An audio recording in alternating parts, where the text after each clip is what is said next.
Bab 1406.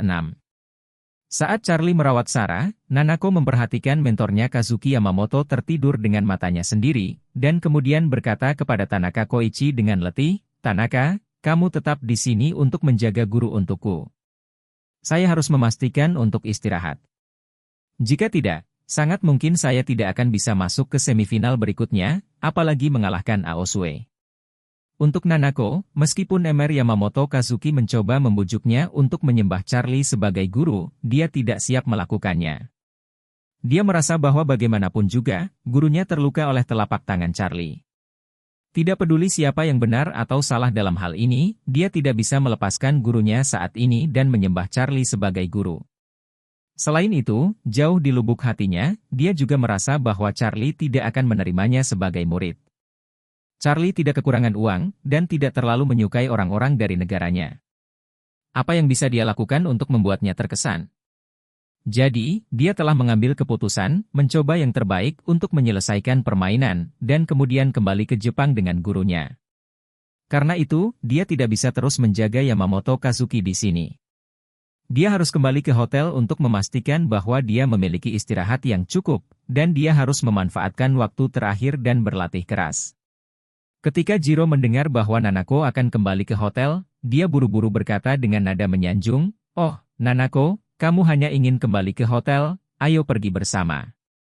Nanako menggelengkan kepalanya, "Tidak perlu Tuan Kobayashi, saya hanya akan naik taksi dan pulang." Jiro tahu bahwa Nanako berusaha mengasingkannya. Tapi dia juga tidak marah. Dia sudah tahu sejak lama bahwa seorang Yamato Nadeko seperti Nanako yang sulit dipilih dari jarak ribuan mil bukanlah target yang bisa ditaklukkan dalam waktu singkat. Oleh karena itu, untuk menyenangkan Nanako, Jiro memutuskan untuk berinisiatif menyampaikan berita yang sangat berharga itu. Dia berkata pada Nanako, "Nona Nanako, ayo pergi bersama. Saya kebetulan mengemudikan mobil ke cabang kami yang dibeli di Aurous Hill." Setelah itu, sebelum Nanako menolak, dia berkata lagi, "Nyatanya, Tuan Yamamoto bukannya tanpa obat. Saya tahu bahwa seseorang di dunia ini dapat menyembuhkannya. Betulkah?" Nanako langsung bersemangat, dan berkata, "Tuan Kobayashi, apakah kamu bercanda? Tuanku tidak merasakannya sekarang, apakah benar-benar ada orang di dunia ini yang bisa menyembuhkannya?" Jiro berkata datar, "Bu Nanako, Anda pasti pernah mendengar tentang pengobatan tradisional, bukan?" "Aku pernah mendengarnya." Nanako mengangguk dan berkata, "Tapi obat tradisional yang saya ingat sepertinya tidak begitu baik dalam mengobati penyakit utama. Ini lebih tentang mengobati penyakit ringan seperti sakit kepala dan demam otak, serta mengobati beberapa gejala fisik. Misalnya akupuntur dan bekam obat tradisional yang digandrungi oleh para atlet di seluruh dunia, terutama bekam, yang dapat mengendurkan otot dan menghilangkan rasa sakit. Bahkan perenang terkenal Phelps dari Amerika Serikat biasa menarik diri selama Olimpiade Rio di atas panci." Jiro berkata, "Apa yang Nona Nanako katakan hanyalah beberapa aplikasi yang sangat umum dari pengobatan tradisional. Padahal, setahu saya, pengobatan tradisional itu sangat ajaib. Sebelumnya, ada seorang dokter terkenal di Aurous Hill yang menyembuhkan paraplegia tingkat tinggi dalam sebuah kecelakaan mobil. Dia membiarkannya pulih dalam waktu singkat. Namun, sejauh yang saya tahu, pasien mengalami cedera pada saraf tulang belakangnya akibat kecelakaan mobil. Masih ada beberapa perbedaan dari Tuan Yamamoto." Nanako berseru dan bertanya, "Ada orang-orang luar biasa di dunia ini? Lalu tanya Tuan Kobayashi untuk memberitahu saya, dokter jenius mana yang benar-benar memiliki keterampilan ajaib." Jiro dengan anggun tersenyum, "Oh, Nona Nanako, ini ceritanya panjang. Mengapa saya tidak mengemudi dan berbicara di jalan?" Nanako tahu bahwa Jiro ingin dia kembali ke mobilnya, jadi dia bersedia memberitahu dia ide berharga ini. Jadi dia berhenti memaksa, mengangguk dan berkata, "Oke, maka akan sulit bagi Tuan Kobayashi." Bab 1407. Jiro keluar dari rumah sakit dengan sedan Mercedes-Benz mewah dan Nanako, yang diam. Mengemudi mobil keluar dari gerbang rumah sakit, Nanako tidak sabar untuk bertanya, "Tuan Kobayashi, siapa dokter jenius yang Anda bicarakan? Bisakah kamu memberitahuku sekarang?" Jiro mengangguk, "Miss Nanako, jangan katakan yang sebenarnya. Dokter jenius ini bernama Si, dan namanya Tianqi." Dia adalah seorang master medis yang terkenal. Beberapa waktu lalu, dia menyembuhkan paraplegia tinggi yang dalam riwayat medis dinilai sebagai cedera besar yang tidak bisa disembuhkan. Nanako selalu sangat sehat, jadi dia tidak pernah memperhatikan hal-hal di bidang medis dan tidak tahu tentang Tianqi. Namun, sekarang mendengar Jiro mengatakan ini, dia dipenuhi dengan harapan besar. Jadi dia buru-buru bertanya, Emer Kobayashi, di mana saya bisa menemukan dokter jenius ini? Jiro mendesah dengan emosi, dokter jenius ini memiliki klinik lokal. Namun, dokter tua jenius ini memiliki temperamen yang aneh, jadi jika Anda ingin dia merawat Pak Yamamoto, ini tidak akan menjadi pelayaran yang mudah. Nanako bertanya, tidak bisakah uang menyelesaikan masalah ini? Jiro menggelengkan kepalanya, jika uang bisa diselesaikan, kakak laki-laki tertua saya tidak akan mati di Aurous Hill. Nanako bertanya dengan takjub, Tuan Kobayashi, apa yang Anda maksud dengan ini? Apakah saudaramu dibunuh oleh dokter jenius ini? Tidak, tidak seperti itu. Jiro buru-buru berkata, kematian kakakku ada hubungannya dengan dia, tapi bukan karena dia. Ketika dia mengatakan ini, Jiro berpikir dalam hati, DMN, dalam analisis terakhir, saudaraku dibunuh oleh pembunuhnya sendiri, dan orang yang membunuhnya, bahkan jika itu bukan Charlie sendiri, pasti tidak akan punya apa-apa. Lakukan dengan dia.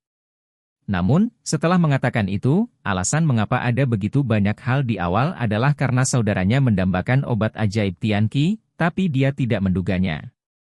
Dia pikir dia bisa kembali untuk menawarkan harta dengan mencuri obat ajaib, tetapi dia tidak menyangka akan ditemani oleh Tianqi. Charlie membuat isyarat dan bahkan meracuni ayah mereka yang biasa.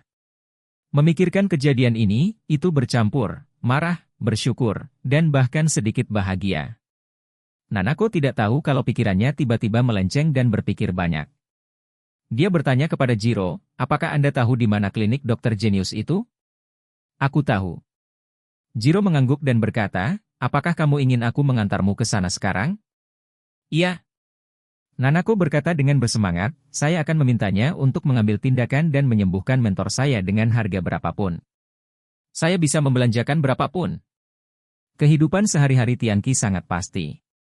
Setiap Senin sampai Jumat, dia duduk di klinik untuk konsultasi. Dia menutup toko pada akhir pekan dan beristirahat. Dia akan membawa Sofia berkeliling Aurous Hill. Kadang-kadang dia pergi ke pedesaan untuk memberikan konsultasi gratis dan obat-obatan kepada para janda tua di pedesaan.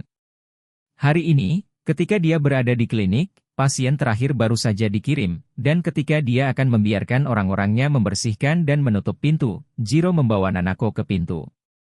Di depan pintu, Jiro berkata kepada Nanako, Nona Nanako, ayo masuk nanti, jangan beritahu nama asliku. Jiro tahu bahwa kakak laki-lakinya Ichiro datang ke klinik ini untuk mencuri obat, dan takut Tianqi akan marah padanya, jadi dia berencana untuk menyembunyikan nama aslinya. Bab 1408. Nanako bertanya dengan wajah bingung, Tuan Kobayashi, apakah Anda pernah berlibur dengan dokter jenius ini? Tidak. Jiro buru-buru melambaikan tangannya dan berkata dengan serius, aku belum pernah bertemu dengan dokter jenius ini, tapi aku tidak ingin menyembunyikannya darimu. Adikku pernah menyinggung dokter jenius ini ketika dia masih hidup, dan dia takut padaku. Dia memiliki banyak keluhan terhadap keluarga Kobayashi kita, jadi agar tidak mempengaruhi ini, Anda memintanya untuk menjaga Tuan Yamamoto, jadi Anda tetap tidak mengungkapkan nama saya nanti, Anda bisa memanggil saya Tuan Tanaka. Baik. Nanako mengangguk, berjalan ke pintu lebih dulu, mengetuk pintu dan bertanya, maaf, apakah dokter jenius Tianqi ada di sana? Melihat bahwa dia adalah seorang wanita cantik, resepsionis tersebut terkejut dan berkata dengan cepat dan sopan, halo, dokter jenius kita telah menutup konsultasi hari ini. Jika Anda memiliki kebutuhan, silakan kembali besok. Nanako buru-buru berkata, saya minta maaf untuk meminta Anda memberitahu dokter jenius itu bahwa ada pasien yang membutuhkan perhatian medis segera. Jika dia mau merawat pasiennya bisa sembuh, dan saya bersedia membayar 10 juta dolar Amerika sebagai biaya konsultasi. Zofia kebetulan sedang menyortir konter. Mendengar ini, dia langsung berkata, maaf, kakek saya tidak mencoba menghasilkan uang dengan menyelamatkan orang. Jika Anda berpikir bahwa Anda dapat menghabiskan lebih banyak uang untuk memindahkannya, silakan kembali. Nanako segera meminta maaf dan berkata, "Maaf. Aku tidak bermaksud begitu. Saya hanya ingin mengungkapkan ketulusan saya sebanyak mungkin. Tuanku memotong semua meridian. Sekarang dia adalah mayat hidup. Saya mendengar bahwa Dr. Genius Tianqi pernah menyembuhkan pasien paraplegia tinggi. Itulah mengapa saya datang ke rumah spesialis dan meminta Dr. Genius untuk membantunya. Semua meridian terputus." Zofia memandang Nanako dengan tercengang, dan berseru, "Apakah kamu yakin bahwa meridiannya rusak, bukan kondisi lain?"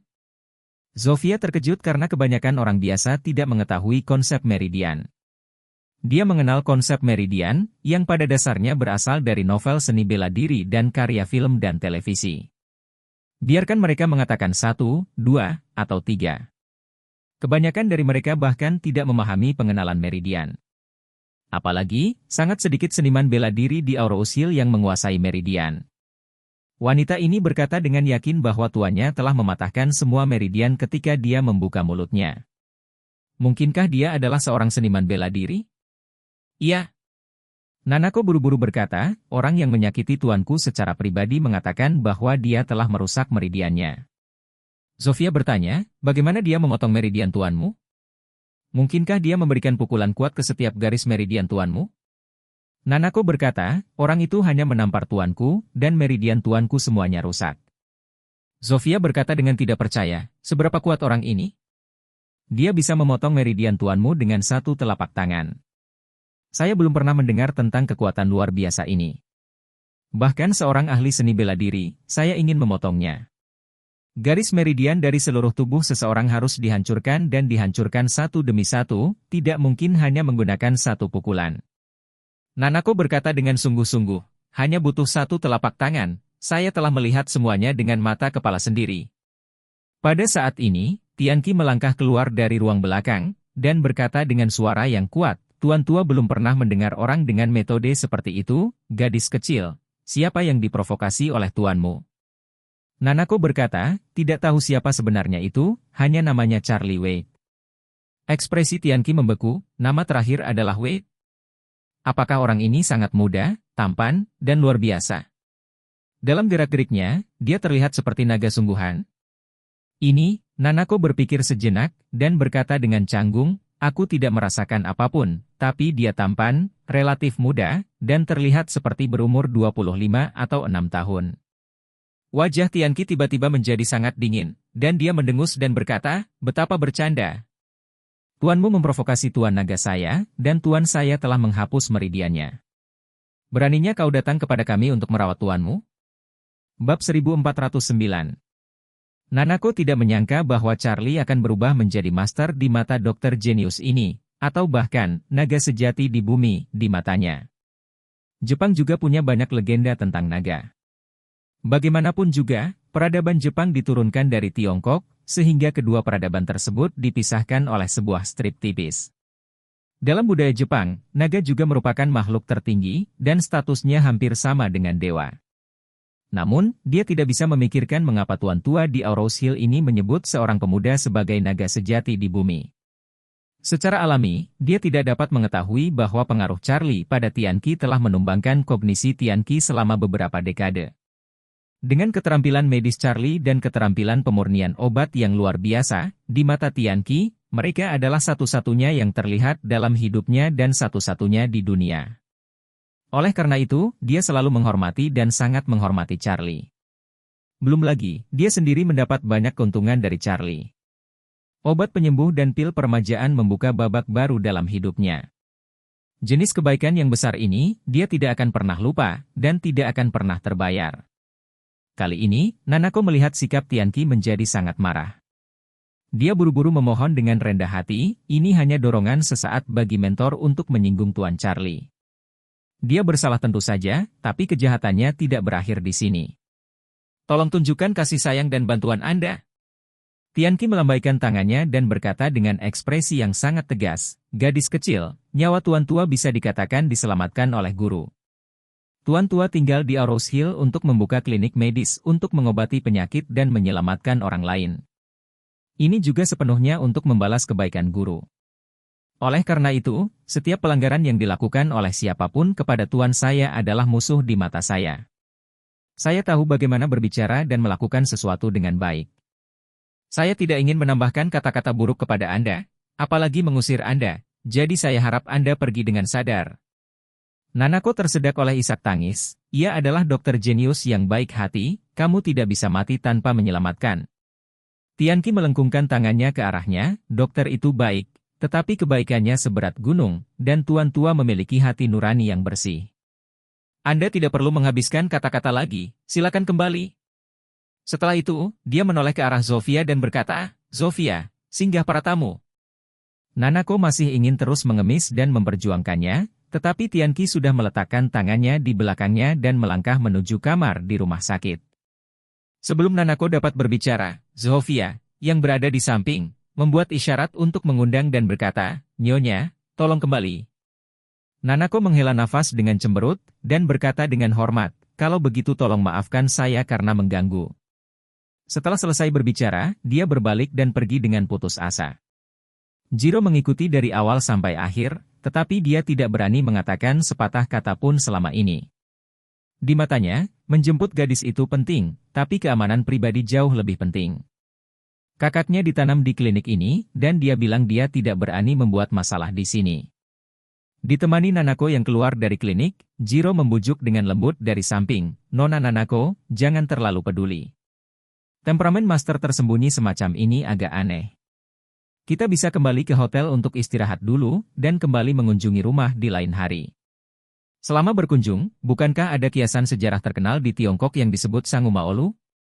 Itu tentang Liu Bei yang pergi ke rumah Zhuge Liang 3 kali dan mengundangnya keluar dari gunung. Setelah 3 kali penuh, Zhuge Liang setuju untuk turun. Kalau begitu sebaiknya kita ke klinik. Nanako menggelengkan kepalanya dan berkata, aku baru saja melihat sorot mata dokter jenius itu. Ketika dia menolak saya, dia tidak meninggalkan ruangan di dalam hatinya. Bahkan jika saya datang 3 kali atau bahkan 30 kali, hasilnya mungkin sama. Jika Anda ingin menyelesaikan masalah ini, Anda masih harus mulai dengan Tuan Charlie itu. Charlie? Bab 1410. Jiro tiba-tiba merasakan dingin di bagian belakang lehernya, dan buru-buru berkata, Nona Nanako, kamu harus menjauh dari Charlie itu, orang ini sangat berbahaya, dan kamu tidak boleh terlalu sering menghubunginya. Dia berkata, selain itu, kamu tidak boleh mengikuti saran Tuan Yamamoto untuk memuja Charlie sebagai seorang guru. Sejauh yang saya tahu, Charlie ini sangat tidak bersahabat dengan Jepang, jika tidak akan hanya karena ketika Tuan Yamamoto mengucapkan kata-kata orang sakit dari Asia Timur, dia dengan kejam menghapusnya. Nanako mengangguk, saya tidak berpikir dia bisa menerima saya sebagai murid. Saya hanya berharap dia dapat membantu menyembuhkan guru, atau membantu mengatakan hal yang baik, dan membiarkan dokter jenius datang untuk menyembuhkan guru. Jiro bertanya dengan tergesa-gesa, kalau begitu, apakah kamu akan menemukan Charlie ini di lain waktu? Tidak ada hari lain, hanya hari ini. Hari ini? Ini sudah malam, apakah kamu akan menemukan Charlie sekarang? Ya itu betul. Sekarang. Nanako memiliki wajah tegas dan berkata kepada Jiro, aku meminta seseorang untuk bertanya padanya. Dia sepertinya tinggal di area villa terbaik di Aurous Hill. Thompson, tolong ganggu Tuan Kobayashi. Bawa aku ke sana sekarang. Ah. Apakah Anda akan pergi ke rumah Charlie untuk menemukannya? Ini pasti tidak mungkin. Jiro melambaikan tangannya dengan cepat. Dia mengetahui situasi Charlie dengan sangat baik, mengetahui bahwa Charlie sangat sulit diatasi, dan minyak serta garam tidak diperbolehkan. Jika Nanako mendatanginya, tidak hanya tidak mungkin mendapatkan keuntungan apapun, bahkan mungkin membuat marah Charlie dan bahkan disakiti oleh Charlie. Jadi, dia segera berkata, Nona Nanako, kamu tidak tahu wajah asli Charlie, jika kamu pergi kepadanya seperti ini, kamu pasti akan menderita. Nanako berkata, saya tidak akan bersaing dengannya. Saya juga tahu bahwa kekuatan saya sama baiknya dengan semut di depannya. Saya hanya ingin dengan tulus meminta bantuannya.